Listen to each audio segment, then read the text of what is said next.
Bismillahirrahmanirrahim. Assalamualaikum warahmatullahi wabarakatuh. Alhamdulillah.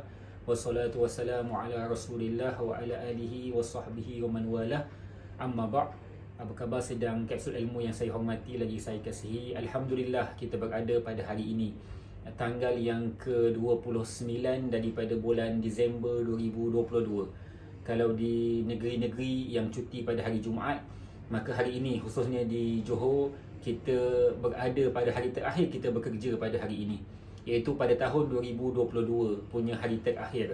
Jadi bagaimana kita nak muhasabah sepanjang daripada 2022 yang kita telah lalui dan tahun-tahun yang lalu, dan bagaimana ini kita melangkah ke tahun hadapan 2023 dan tahun-tahun yang akan datang.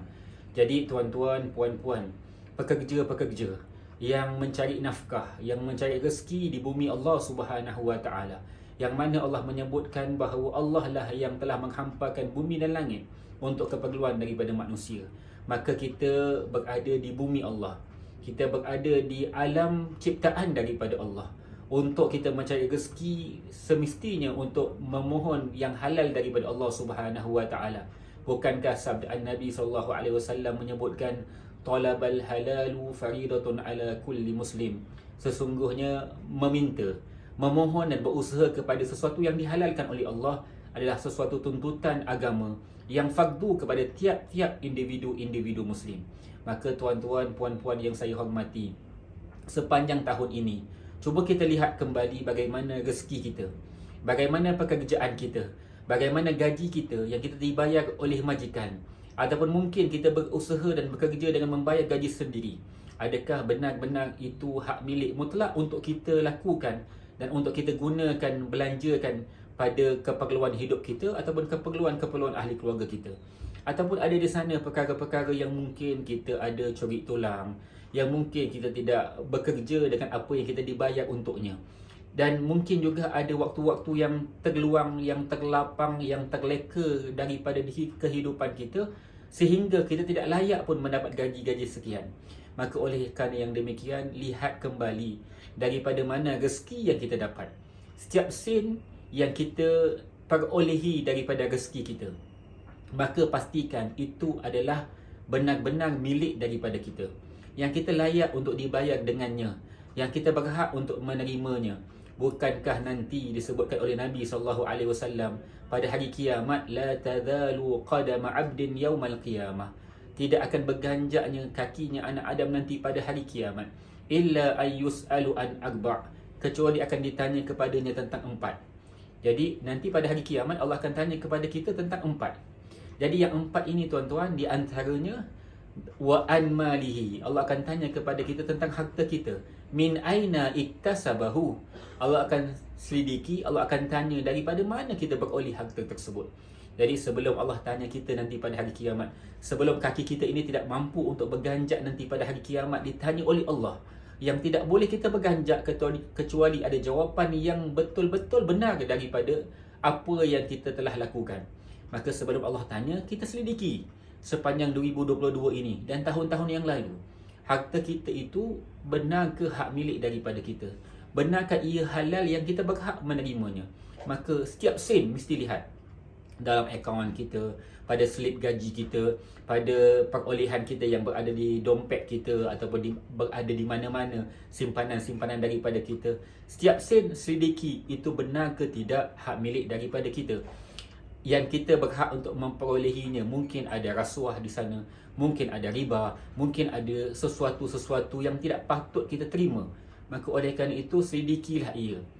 Bukankah nanti ketika mana kita beroleh daripada rezeki tersebut, anda ia bukan halal benar-benar daripada Allah Subhanahu Wa Taala, yang Islam melarang kita daripada mengambilnya, yang Islam melarang kita daripada kita memakannya, maka nanti ketika mana kita beribadah, kita menadah tangan pada Allah Subhanahu Wa Taala, kita berdoa pada Allah, wahai Allah, perkenankan permintaanku, wahai Allah, kami sakit, wahai Allah, kami perlukan kepada bantuan kamu, maka Allah tidak akan perkenankan permintaan kita kerana masih ada harta kita yang haram yang kita perolehi, yang kita makan daripadanya.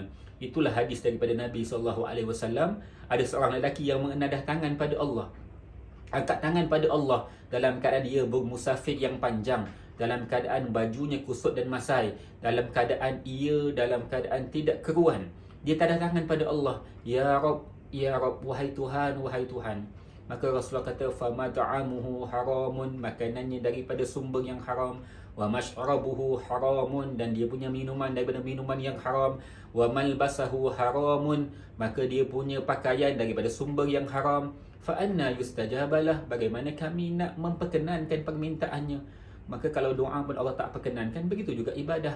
Boleh jadi nanti pada hari kiamat kita yang solat 5 waktu tak pernah tinggal, kadang-kadang pergi masjid, kadang-kadang ibadahnya bukan main lagi, tapi malangnya rezekinya bukan daripada yang dihalalkan oleh Allah, maka langsung Allah tolak semuanya. Jadi oleh kerana itu, kita koreksi sama-sama, muhasabah sama-sama. Sepanjang tahun ini dan tahun-tahun yang lalu, ada tak rezeki kita yang tidak dihalalkan oleh Allah? Ada tak sesuatu yang kita tidak berhak untuk menerimanya? Maka sedikit ia, tuan-tuan dan puan-puan, untuk diri saya juga, dan kemudian sedikit ke arah mana kita belanja. Kerana Allah akan tanya tentang harta kita, daripada mana ia dapat, min aina iktasabahu, dan kemudian Allah tanya wa ila aina anfaqahu, dan ke arah mana ia akan dibelanjakan. Maka kita belanjakan duit kita ini, walaupun untuk belanja family, walaupun untuk kita belanja kawan-kawan makan, walaupun untuk bercuti, maka semua itu nanti Allah tanya pada hari kiamat. Jadi sempena dengan akhir tahun ini, hari terakhir kita bekerja tahun 2022 ini, maka kita selidiki kita punya gaji, kita selidiki kita punya perolehan daripada harta, daripada mana ia sumbernya, dan nanti ke arah mana kita belanjakan ia. Jadi kalau hujung tahun ini masih belum lagi kita bayar zakat, walaupun tahun ini kita banyak sedekah, banyak infak, banyak wakaf, tapi tidak guna amalan sunat kita kecuali selesaikan yang wajib, iaitu berzakat. Jadi sebelum tutup tahun ini, cubalah untuk bayar zakat. Mudah-mudahan dengan zakat itu membawa keberkatan kepada rezeki kita dan menyucikan rezeki kita daripada perkara-perkara yang dilalaikan dalam kehidupan kita, insya-Allah. Jadi tuan-tuan, mudah-mudahan ada manfaat daripada apa yang saya kongsikan bersama. Bukan untuk tuan-tuan sahaja, utamanya untuk diri saya. Jadi saya mohon ampunan maaf sepanjang tahun ini ada silap dan salah dalam penyampaian saya, dalam apa-apa ilmu yang saya kongsikan bersama, tidak lain dan tidak bukan, hanyalah saya menginginkan kebaikan semata-mata kerana Allah Subhanahu Wa Taala, dan mudah-mudahan kita istiqamah dalam kehidupan kita, dalam kebaikan kita, dan mudah-mudahan kita beroleh husnul khatimah dan syurga daripada Allah Subhanahu Wa Taala. Selamat melangkah ke tahun 2023. Mudah-mudahan 2023 menjadi lebih baik kepada diri kita, kepada keluarga kita, kepada rakan sekeliling kita, sahabat-sahabat kita, dan mudah-mudahan ia terbaik untuk ummah Islamiah dan untuk agama kita, insya-Allah. Wallahu taala alam. Wassalamualaikum warahmatullahi wabarakatuh.